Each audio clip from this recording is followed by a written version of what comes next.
because it's the summer break, we thought it's a good opportunity to have a look at next year, 2026, and how the driver market is shaping up. So as it stands right now, of the 22 seats that there are going to be next year, it feels good to say that. 14 of them are already confirmed, including 6 teams who have confirmed both drivers. So that is Norris and Piastri at McLaren, Leclerc and Hamilton at Ferrari, Stroll and Alonso at Aston Martin, Behrman and Ocon at Haas, Albon and Sainz at Williams, and Hülkenberg and Bortoleto at Sauber. There are then 2 teams who have confirmed one driver, that's Gasly at Alpine, Verstappen at Red Bull, which leaves 3 teams that have confirmed neither driver. That's Mercedes, Racing Bulls, and the new team Cadillac. First question might be a quick one, but might as well run through it just to see. 14 drivers have been confirmed, but we have seen in the past that doesn't always 100% guarantee it's going to happen. Any surprises amongst those 14? I can't really see it happening. Aston Martin are locked in. Alonso's not going anywhere with these developments, and Stroll is, of course, Stroll. He's like an unmovable force. He's eternal. He's like the pyramids of Giza. He will be here for a millennia. So yeah, he's not going anywhere. Hamilton, unless we get some surprise shock retirement after what's been said over the last few weeks, it's not going to happen. But no contenders you can think of that might replace? One of these would be Behrman. Yeah, he's the young Ferrari driver that it might be called up there from Haas, and that might open a vacuum there. But other than that, no, I can't see too much moving around that's really going to shock us. Sticking with the 14 that have been confirmed? I think so, yeah. Hamilton was the only one that really sprung to mind. And I don't think that's likely. I don't think he's going to give it up this easily. So, yeah, I think the rest of them are locked in. Obviously, Verstappen is now confirmed for next year, so he's not going anywhere, although there's a part of me that still doesn't quite believe that. But anyway. Say it to get him off his back. Yeah, just leave me alone. He doesn't want another press conference where they're all around him. What a photo. Yeah. But yeah, like you said, Aston Martin are locked in. I think Ferrari are pretty locked in. McLaren aren't going to change anything anytime soon. So yeah, I don't think there's going to be any shocks, but like I said, I think Hamilton's the only one I was starting to think about. But I think deep down he knows that he went to Ferrari for 2026, as tough as this year has been for him. So I think he'll stick it out. Okay, well, we'll move swiftly on to the 8 drivers that we don't know yet. Of course, we are now doing this in the summer break. We know that within the next week, all 8 of these are going to be confirmed, rendering this episode completely irrelevant. So can't wait for that to happen. But we'll go ahead anyway. Let's start with the Red Bull family. We've got three seats to look at there, and then we'll take a break. And then after that, we'll look at the 5 other seats. So Red Bull, let's just start with the prediction of who it's going to be, and then we'll get into some discussion as to why we think that. Who's partnering Verstappen next year? Hadjar. Harry? Hadjar. And I'll go Tsunoda. Why Hadjar? With the way that Tsunoda's been moving and the change in leadership that Red Bull have seen with Mekis coming in, of course, I do think that whilst Mekis isn't the same type of leader as Horner, I don't think you'll get this almost kind of dictatorial state that Horner brought in. I do think Mekis is more collaborative. I do think he will want to do something to put his stamp, his authority, his mark on the team. And the start of this new regulationary period is very much a time for him to go, I'm going to make a key change to try and make it my team. Tsunoda, whilst we know the car has not been great, that Red Bull is definitely floundering, it's definitely worse quality than it has been, he's also not been living up to the standards that Tsunoda has brought in the last 4 years being in the sport with the junior team. And I do think, to please shareholders, to make sure that confidence is renewed in him, Hadjar will be given the opportunity by Mekis as his kind of key cheerleader. And they have that strong relationship, of course, from the first half of this season when they worked together at Racing Bulls. So I think now Hadjar is probably more confident in the change in leadership, in the change in direction of how the car will be developed, and the new regulations. I think a conversation will open that means that he will partner Max Verstappen. And he'll have the excuse of going, it's new regulations, guys. I need to kind of get my boundary, my bearings. I need to work out how I'm feeling in the car. It's allowing him a little bit more time to develop. And I think with Mekis at the helm, they have a good relationship that will inspire some confidence. I think Tsunoda, unfortunately, just hasn't been up to par, even with the car not being strong enough. Harry, you've gone the same way. Why do you think Lauren Mekis is going to make that call? Kind of similar to what Sam said. I think it's Tsunoda's almost the Tsunoda move for changing Lawson for him was like the last thing that Horner did, or the last big thing that Horner did at Red Bull. And I feel like I don't see any massive turnaround for Tsunoda this year. And again, this isn't necessarily blaming him.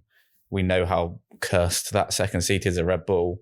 But I feel like, Mekis will just want a fresh start. He's obviously, he's worked with both of them, obviously, but he was working with Hadjar at Racing Bulls. He knows the talent he's had. And he knows what a year he's had so far. I just get the sense he'll opt for that as a sort of clean start. I think the only thing that would change that if Tsunoda has an absolutely superb end of the year or second half of the year, but I doubt it at the moment. So that's what I'm going for. But I mean, it's Red Bull. It's hard to know. Interestingly, I was listening to our live show from last year yesterday, and we were talking about the second Red Bull seat, and you posed the question, who's going to get the second seat? Oh, and what is Perez going to stay? Me and Sam both said no. I think we thought Lawson was going to get it. And you said Tsunoda. Yeah. Technically. All right. All right. Yeah, I'll let you have that one. Fine. Yeah, sure. All right. All right. Well done, us. Yes. Weirdly, I was listening to the same thing and picked out the same highlight of that episode. I'm going to go with Tsunoda here. If this was the old regime, I'd have said Hadjar, no doubt about it. And honestly, there's still a very good chance it is Hadjar. But I'm going to put my trust a little bit in Mekis to not promote. This is almost more about Hadjar than Tsunoda, not to promote him too early and see what has happened to so many others happen to him as well. I don't necessarily think Tsunoda has done enough this season yet. There's still a little bit of time, but I think it's more about, for me, the situation that Red Bull find themselves in, which is Lawson's had a go, Hadjar's only had one season. And if you look at those three drivers, Tsunoda and Lawson were teammates for a quarter, a third of a season. They were very evenly matched. They were teammates again for a similar amount of time.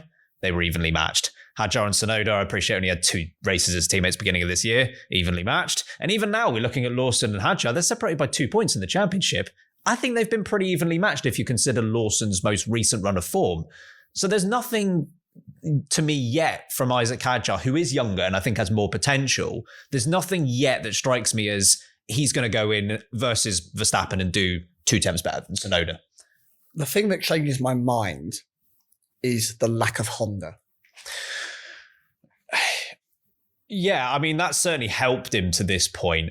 I don't think it will hinder him in the future, in that, there's not a particular brand reason to go for Hadjar. And I think that will almost level the playing field, Tsunoda versus everyone else, because I think Honda has helped him in that regard to this point. Be interesting to see. I mean, Aston Martin obviously doesn't have a seat for next year, but does have an up-and-coming Honda relationship. So be interested to see if that takes precedent. But in terms of Tsunoda, obviously you've gone for Hadjar. Is there a path for him to keep the seat? No, I don't think so, unfortunately. He would have to really destroy the second half of this season. Comes in, scores points every round, that kind of thing. I really do think that he needs to regularly be qualifying in Q3 and regularly finishing, even if it is 9th and 10th every race, scoring regular points for the next 10 races. He has not shown the Tsunoda that we really came to give a lot of praise to at the end of his Racing Bulls journey. We were talking about how established he'd become in the midfield, how good he was becoming, and how he no longer drove in that reckless behaviour. He was no longer putting the car in the wall. He was no longer good at only the start and the end of a season. He'd become a very consistent and strong driver. Now, I understand that this Red Bull is such a different car to drive. There's so many different characteristics. Even Max Verstappen is starting to struggle with it. But he has not elevated himself in the way that even Perez was able to do. Now, we gave Perez some difficult criticism in that car, I think rightly so, but Perez was able to find results even at his most difficult periods in that car. There were still regular points finishes. Even when he was only qualifying outside of Q3, it was regularly in Q2, and he would get the car back into the points. We're not seeing this from Tsunoda. Now, one could argue that the field is much closer, and it is much harder to get past this, and the Red Bull is nowhere near as good as it was when Perez had it. Sure, mitigating circumstances. But I'm just not seeing enough from Tsunoda right now that makes me feel confident that he can turn it around. Unless Mekis goes the complete opposite way that I've thought about it and goes, actually, I think Tsunoda's been mistreated, and I now want to give him time to prove what I know Tsunoda can do, when I was working with him. Isaac, it's not me, of course. Just to confirm because there was a lot of confusion as to who you might have. I know that all of our millions of listeners went, hey, is Lauren Mekis on the show? Sounds very English right now. So that's the only way that I feel Tsunoda stays is if he is able to essentially turn the head of Mekis and go, you know what I can do. I just need a real environment to get that out. And he goes, okay, I'll give it to you. Or I think it's game over. I do wonder how much those mitigating circumstances will help Tsunoda, whether it'll help him a little or a lot. I think I'm maybe banking on it helping him a lot because if you go back to 2023, Perez finished runner-up in the Drivers' Championship that year. And I appreciate I'm just focusing on qualifying here, but he was on average 5.5 tenths slower than Max Verstappen. And that was still enough to finish P2 in the championship overall. If Tsunoda at any point this season, and he has been a few times, if he is 5.5 tenths slower than Verstappen, right now with that car, that's last place. Like that's not good enough to get to Q3 because Verstappen is getting pole by a couple of attempts. That car is a lot worse than what it was 2 years ago. And I just wonder if that might save him. It's also the only time Perez got to P2 in the championship. It is. That incredibly dominant year. Yeah. Last question on Red Bull before we move on to Racing Bulls, Harry. Any chance that Mekis goes Tsunoda? I don't think that's the right option. Hadjar, I don't think he's ready. Is there an external name that could come in similar to what Perez did in 2021? I don't think he would be against that. And look, Red Bull have not been they obviously did it in the past with Perez, as you say. I'm not entirely sure who that external name would be. George Russell, maybe. But I just doubt it. I just don't think he wants to go. So I don't know who they would. There's no massively obvious one for me that they would bring in that's not a part of the junior program. And the other thing for me is, I know you mentioned Christian Horner's not there anymore, so you think Mekis would be slightly different in how they treat the drivers. Helmut Marko is still there. Oh, but he's a saint. He was always the one fighting to he fought keep their corner. Their things the same. No, you know? treat them nicely. Helmut Marko was the classic, let's take a step back, guys. Chap, you know? Look, let's get everyone in a camp together. No! That might be one of the worst aging comments of all time, that COVID camp. That in 10 years' time will be like a weird quiz that we do. We're like, who came up with the idea to put all drivers in a COVID camp to make them immune? Get them racing. Was that real? Yes. Yes. It's Helmut Marko or Bernie Ecclestone. There's no one else who would have said that. Yes, 50-50, and I would still get it wrong. Yeah, so I still think there'll be an element of them wanting to make this junior driver program work for them in terms of promoting into that seat.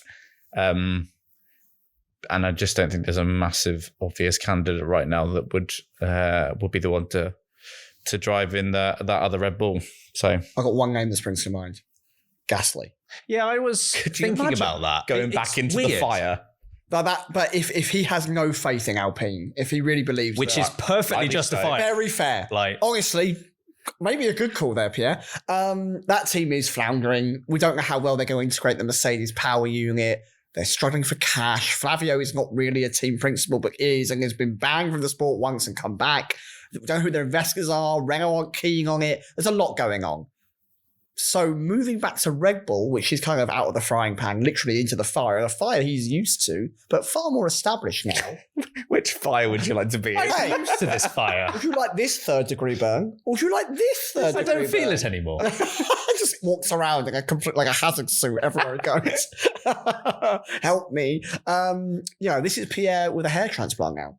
He's newly improved. Yes. And as a man losing his hair, I can say that. Okay? That comes from a good place. Pierre, please help me. I think that actually, if he got given assurances, at least a couple of years, there's a chance he goes. Well, never confirmed, but the rumor was that Christian Horner hated him. So he's not there anymore. I know. Yeah, you're right. Why? Not sure. But you're right. That was the rumor. Yeah. I guess we go back to the Helmut Marko thing there of Mekis hasn't firsthand seen Gasly at Red Bull. Helmut Marko has. Would that put him off? And who knows? But I came up with the same name as maybe. Is in the Gasly camp or not. We don't know how they stand. They might have a good relationship. To the junior team of Racing Bulls. So based on both of you thinking Hadjar's going to get the promotion, of course, there is going to be change in the lineup from both of your predictions. Of course, Hadjar with Liam Lawson in the seats at the moment. The two names are? So I think Lawson stays. I've just been checking the results. Sorry, there's a couple of races to go here. And Lindblad currently sits 7th in F2. I think if he carries on having a positive end to the season, I know he's not going to win. I think it's way too far off realistically to get the wing. I think he gets promoted. All right. Yeah. The two L's. The L's. Or three L's because of Liam Lawson. Liam Lawson and Larving Lindblad. Yeah, we're going to have to change your name, Lindblad. Sorry, mate. Good. Prediction, Harry? Oh, very good. The same. Yeah. I'm going for Lawson because I fear he will have Pierre Gasly syndrome now, even if he starts doing well in that Racing Bulls.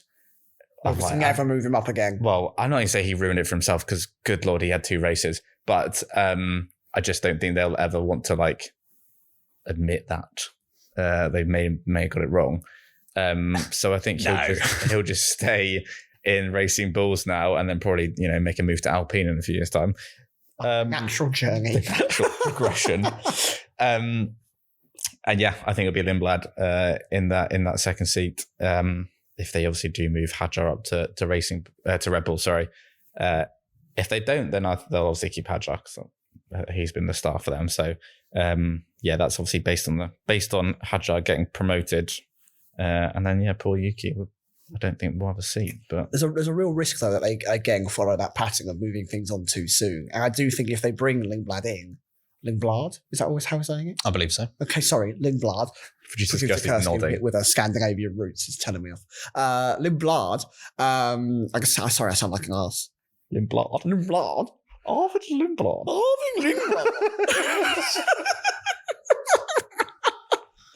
I'm going to you want me more in the Guy dark. Incognito is back. I sound more like Bane. you want me in the dark? I was born. Sorry, this has gone so off track. When Bane comes into the Racing Bulls, I do worry that they will again try to move things on too long. But I hope Mekis has seen that's a problem. He's understood that. He's analysed it and go, actually, Hadjar needs at least a season. We've got to keep Lawson around because he's a known entity. We can use him if we need to. And Lindblad actually needs to have some time to integrate himself into Formula One, especially with the new regulations. So everyone's going to go, well, the car moves in a straight line now. What's going on? We actually have moving parts and I pull a steering wheel, which is very confusing. That's good. It's good. I'm saying you should always get that way. Well, in my situation, obviously, Tsunoda's still in the Red Bull, so there's a bit more of a decision. I am going with Hadjar and Lindblad. So Lawson out completely. Yeah, I could see them going either way with it. Again, in my situation, Tsunoda is still at Red Bull, but I think with Lindblad, because they could, it wouldn't surprise me, give him another year in F2. He's only just turned 18. Or Super Formula, that's something they've done with the likes of Lawson and Gasly before. And maybe they're slightly put off by what's happened with Antonelli. I don't know. I appreciate Mercedes and Racing Bulls, not the same caliber of seat, but with how young Antonelli was coming into the Merc seat, maybe they're thinking another year on the sidelines, another year elsewhere might not have been the worst thing in the world for Antonelli. So maybe that puts them off, but I'm still going with them making the call here. It would be harsh, I think, on Lawson, just based on what he's done very recently. He's scored 20 points in the last 7 races. So much improved. Yeah, absolutely. I think the reason I've gone for Lindblad, though, and why I think they might go in that direction is with Lawson, he is 2.5 years older than Hadjar.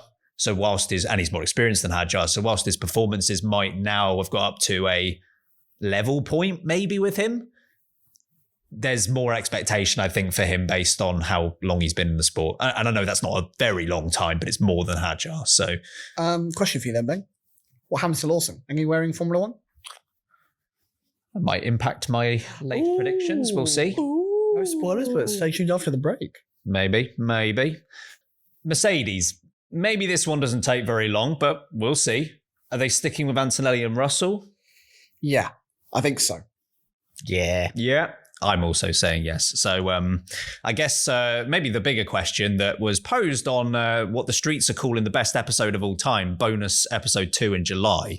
Record-breaking episode, I heard. Yeah. It was most crazy. ever listened to episode in history of podcasts. Yeah. Even though it's behind a paywall. we are millionaires. Thanks to bonus episode 2. 10 million downloads of that episode alone. Proud to not be one of those. Huge. No printer, all facts. Still haven't listened to it. We asked the question about Russell and Antonelli, if they were to get a new deal at Mercedes, whether it would be a 1-year deal, whether it would be a multi-year deal. So we'll start with Antonelli. Would you give him just another year or would you extend it further? I would. It's two schools of thought. It makes a lot of sense to, if you've given him the faith, you've given him that kind of chance to come into Formula One and gone, well, we trust the potential you have. We think your glass ceiling is so high that we are willing to take that risk early to beg you in. And remember, he's a rookie. His opening season has not been bad at all. It's not by any stretch of the imagination been bad. He's had a poor run, but he's picked up a podium. He's had a sprint pole. He's scored points. There's a number of occasions where he has been there with Russell. But Russell has shown his prowess, his experience, and his outright talent. And he has gone above and beyond what I would expect of a rookie to do, which is great for both parties, really. It would be really bad for Russell if Antonelli was there with him at all times. So I understand if they were to give him, say, a 2-year deal. Then we go, right, end of 2027, we reevaluate everything, and we see how you do in the new formula. I think they'll do a 1+1. With maybe some kind of goal set that he has to achieve to basically activate it, or it may need to be renegotiated. And that might be, be within X amount of Russell come the start of the summer window of 2026, for example. But I do think they should stick with this young talent. They've given him that opportunity. It would be really odd as a decision to commit to bringing in someone so junior, leave someone like Valtteri Bottas on the sidelines who is so well experienced, and then only give him that year and then cancel the contract. Or go, we're only going to give you maybe 1 year rolling and see how we go. You've got to commit to building this talent in. And I do think there are still those flashes of raw talent in the pan that are really electric, really exciting. So yeah, I think it'll be a 1+1 with quite an easy activation to be a 2.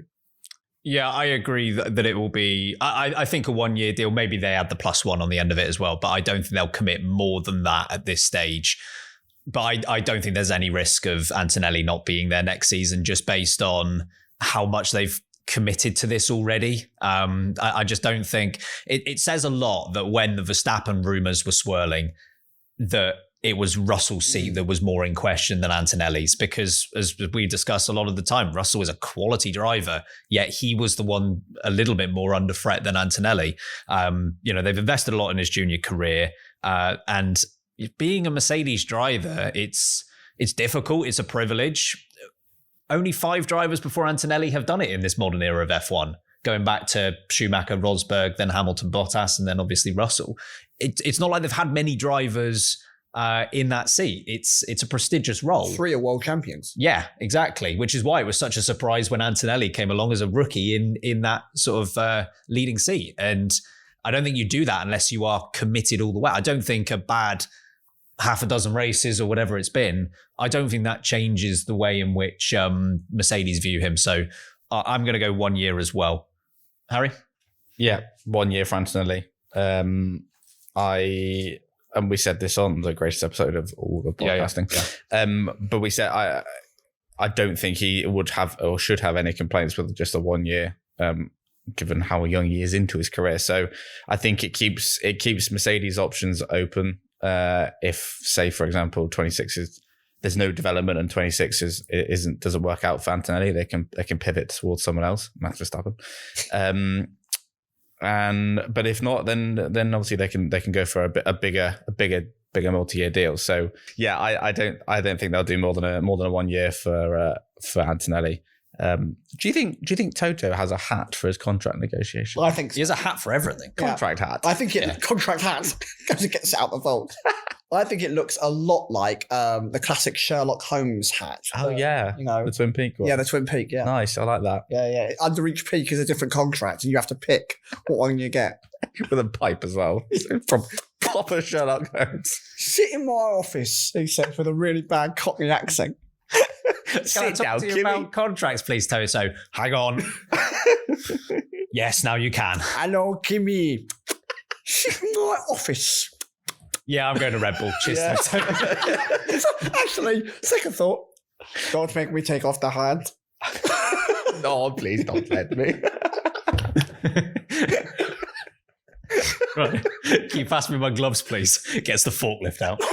Not a single person who's new to the show has got any idea what's going on. No, which is why I'm going to move it on to George Russell. I think they'll go 2-year deal with George Russell, and I'm going to present the case why. I think worst case scenario at the end of next season, if they do a 2-year deal, Antonelli has improved a heck of a lot.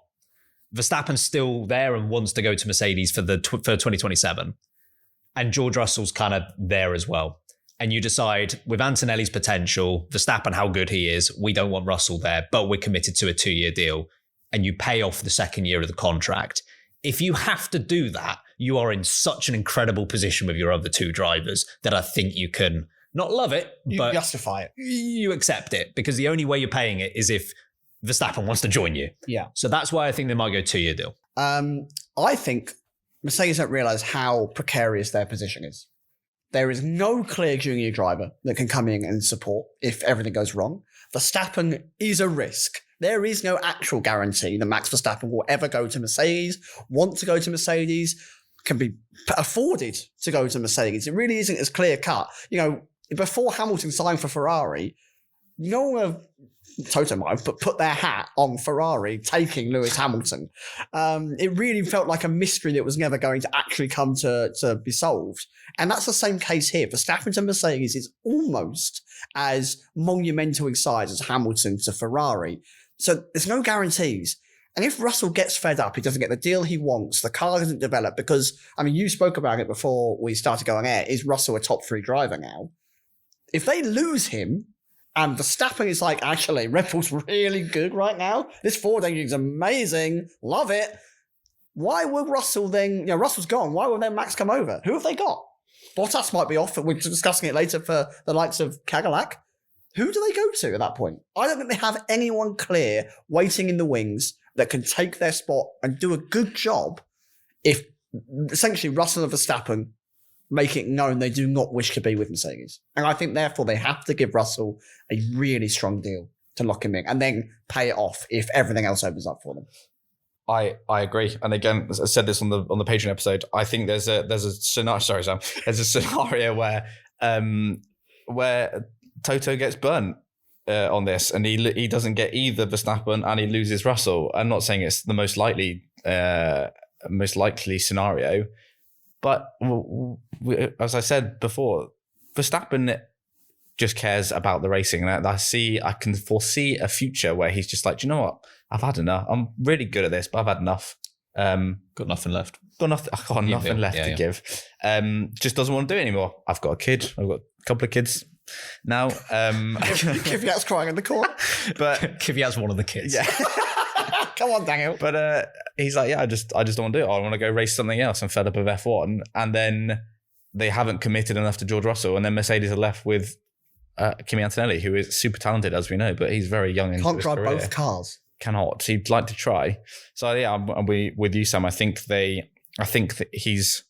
I understand why he's been sort of, you know, flirting with Verstappen on this, but I think he risks losing Russell, who is, as you were debating about, maybe he's top 3 in F1, but he's certainly top 5 right now. And that would be stupid. I mean, if he did, imagine us commenting on that afterwards, we'd all say you're an idiot for doing that. So I think they do need to lock him in, show some confidence in him, because he's been delivering. It's such a bizarre conversation that they have doubt in him. He's been phenomenal since he's come into that team. I don't think they even do have doubt. I think they're just sort of faffing around with this. And if I was Russell, I'd be just infatuated with the idea that Max Verstappen might drive for them. Yeah, it's more the just hedging their bet sort of thing that would start to, if I was Russell, I'd start to be getting a little bit annoyed. Yeah. I know it's summer break now and they're not going to do anything, but still. I think it's only because it's Verstappen. If it's anyone else, he's locked in. The grass isn't always greener. Wise sage words from Mr. Sam Sage. Oh, that could be a new segment. Sage words. We've got last one. It's not many words. Just one word. Sage. I just say the colour. Demonstrate. That is today's sage word. Sage words. Bubble. Okay. New patron. Thank you for you. Now, I think we get to the 2 teams now where maybe there's the most uncertainty, the most number of directions we could go with this. Obviously, we'll start with Alpine. We know Pierre Gasly is going to be there, and we've decided earlier on there's not going to be anything weird happening there. But who does he partner? We've obviously got Franco Colapinto in the seat at the moment. We had Jack Doohan earlier in the season. Again, we'll just go for a name and then we'll discuss. It is Gasly and... Done. Mick Schumacher. Oh, let it go, man. Let the dream die. Three different names. Who have you got, mate? Bottas. Oh! All right. Let's start with Alex Dunn. So he's been pretty great in the F2 season so far. I'm obviously really impressed when he had his practice session that he did in Austria for McLaren, of course, who is the young driver of at the moment. Now, I don't think this is a permanent transfer. Transfer? Transfer? For Lindblad? But I think Lindblad. Back in the cupboard, Clives.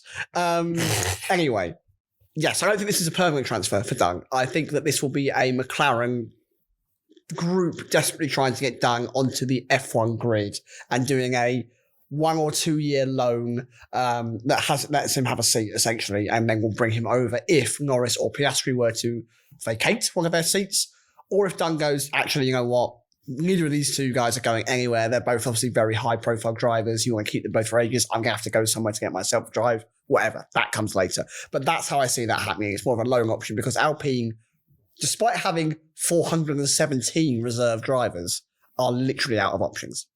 And I don't think Bottas is my other option. We'll get on to why he isn't my other option later on. We think it's a done deal. Oh, Way. headlines everywhere. I don't get it. Explain to me. You're done now. I think that's an interesting one, particularly about it not being a permanent transfer, because that would be a sorry state of affairs for Alpine. Like if their new era lineup consists of one driver that's just a lone driver from another, like a customer, a same customer team, like within Mercedes. Yeah, they're not even getting like the Williams Mercedes deal out. No, they got their engines maybe cheaper. I just don't think Alpine have got a leg to stand on at the moment. I don't think they've got any talent in the reserves. Colapinto, he might prove himself in the second half of the season, but I'm not assured in it. And none of us picked him. So, it doesn't feel like it's going well. Harry, you've gone for a return to the grid for Mick Schumacher. I have, and I'm not. This isn't just wishful thinking on my part as a Schumacher fanboy. I think Alpine don't know what they're doing at any time, but I don't think they know what they want to do or going to do with that second seat. And I feel like this will be another Flavio Briatore throw something at the wall to see if it sticks scenario. Because I don't think Colapinto is going to make the cut. I don't think, even if he has a better second half of the season this year, I just don't think they're going to stick with him. And he also keeps wrecking cars in a similar way to Jack Doohan. He obviously did it in a practice, in a test session at Hungary, which is good. Crashing the tyre test. So I think this is what they're going to go for. Obviously, Mick Schumacher is part of their WEC program. Has actually done pretty well this year. Obviously, as part of a team. But I think they might just give it a whirl, see what happens. I'm not saying they're going to stick with it. I wouldn't even be surprised if it didn't work, that they did what they did this year and swapped him out for someone else again, because that's Alpine, that's Flavio. So I think this is like their next roll of the dice, because Colapinto's not going to work until maybe they find a more permanent solution. I would have gone for yours, but spoiler alert, I've got him somewhere else because I think he'll be nabbed somewhere else. And I think Valtteri's got a brain and won't go to Alpine. I think it's such a waste if Bottas and Gasly are in that team. That's such What a a good talented lineup. team. That's so good. That would win races if you put it into one of the top 4 teams. And that's so poor if Alpine somehow managed to scramble that together. Which leads me to why I've picked Bottas here, because rightly or wrongly, Flavio Briatore thinks, and probably wrongly, that Alpine can compete for wins in 2020. He has said this for a while now, hasn't he? He has said this. And if you really do think that, you're going to need a lineup to convert. And I think he's just sick of rookies. I think he's absolutely sick of rookies. After what happened with Doohan earlier this year, with what's happening with Colapinto now, he'd likely have the pick of the litter when it comes to F2, because outside of Lindblad at Racing Bulls and that situation, I think pretty much anyone else, we're not going to have the same number of rookie drivers come through this year than we had last year. I think anyone at the top of the championship is probably gettable. We've got Leo Fornaroli, who's leading the championship. He won F3 last year.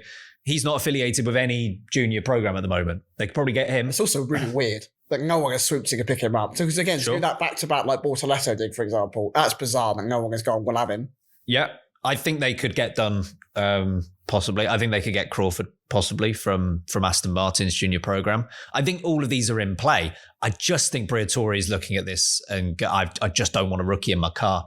And that's why I considered Schumacher as well. I even think his limited experience might hold him back versus a name like Bottas, who's won 10 races, 67 podiums, 250 race starts. I think he'll desperately want someone like that in the team. I think he just wants an experienced lineup. Then the question comes in of why would Bottas do it? Now, he is Merc affiliated, as Alpine will be next year, which I think will help. And there is the question of whether he'll go to Cadillac instead. I think because Briatore is so sick of rookies, he will overpay the hell out of Bottas. And that's why he'll go. I think he will just, him or Perez, I think it could be either of them, but I think he will overpay for someone like that because he doesn't want inexperience. Perez and Alpine feels weird. Yeah. About the only place he hasn't gone at this point. That's what I'm saying. It just feels a bit odd, though. I guess because it is the last. You know what he should have done? He should have just not have fired Esteban Ocon. It's a great idea, actually, mate. Yeah. Because that partnership, quite experienced, quite good, quite solid, quite good. It's very Trump, that, wasn't it? Yeah, you mean... Yeah, there's similarities. Yeah, later they end up with an maybe not. experienced lineup that they had in the first place.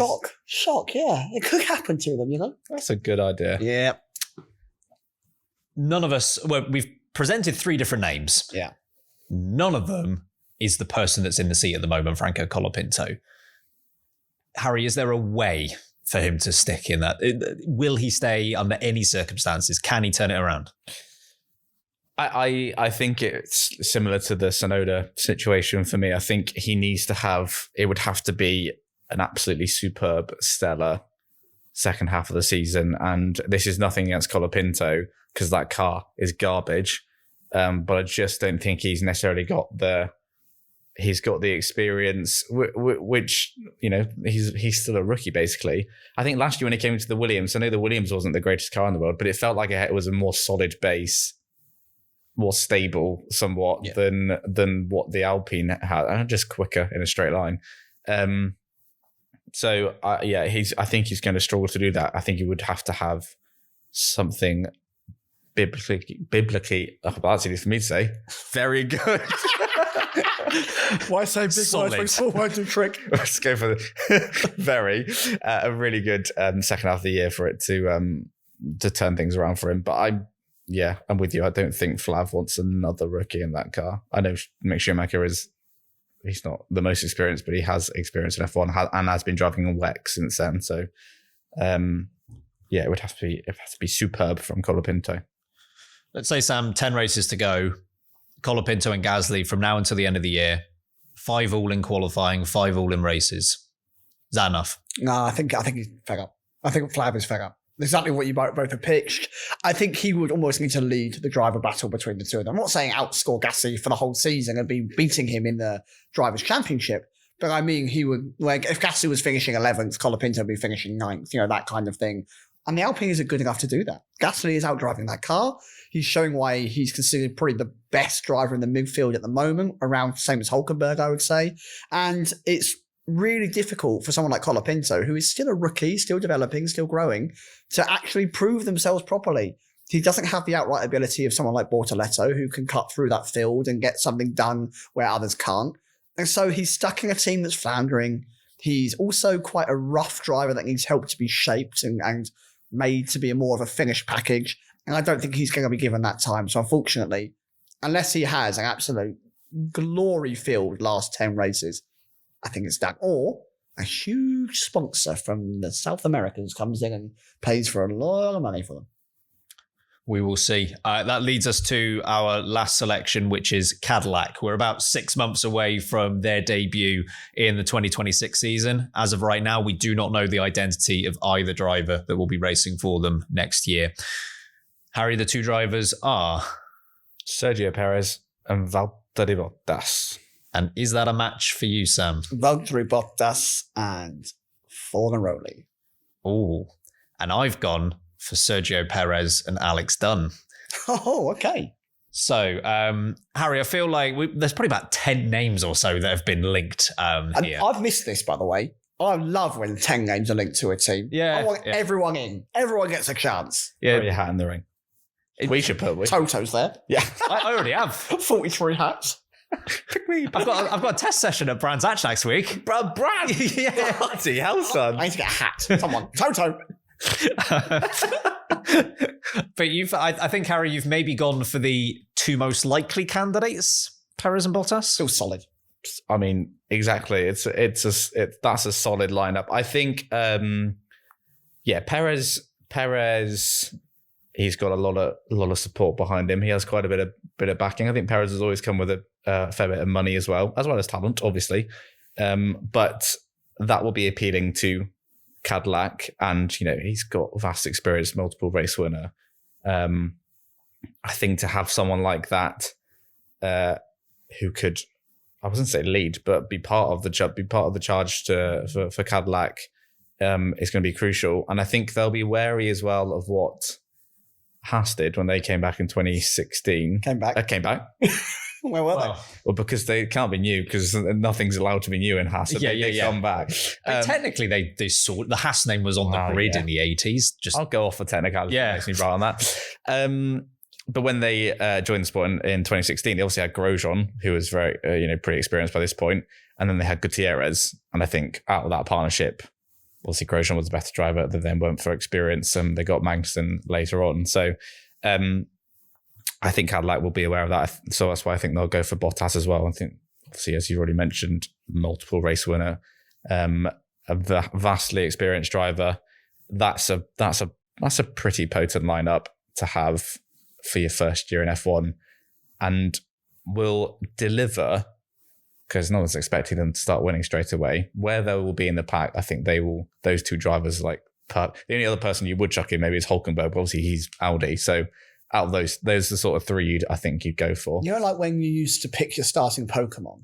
Yeah. Mm-hmm. Bottas, Perez, and Hulkenberg are like the three variations of Which one's which? Bottas is ice, Perez is fire, and Hulkenberg is earth. Hulkamon, I choose you. That's brilliant. Of those three types, by the way, one of them doesn't exist, and one of them isn't a starter type. So that's great. Hey, F1 come on could be a thing. Hey, let's make it happen. Okay.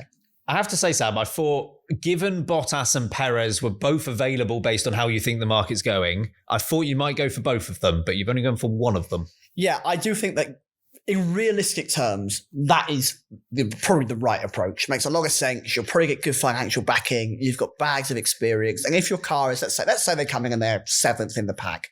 If the car is on pure form 7th in the pack, I think Bottas and Perez could probably elevate that car to actually be more like 5th in the standings. Realistically, they've got that ability. They can pull those results out.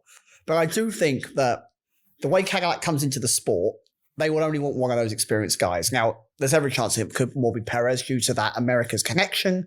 Obviously, the Mexico relationship will be very strong. He brings a lot of money, a lot of sponsorship, which they will likely want. But I do think that Bottas has a bit more of a global appeal, and I think he's a little bit more of a successful outright driver, which they'll like. I think he's very good at feedback with the car. I also think he left the sport on more positive terms than Perez did, even though we understand his relationship with Red Bull was not entirely his own fault, of course.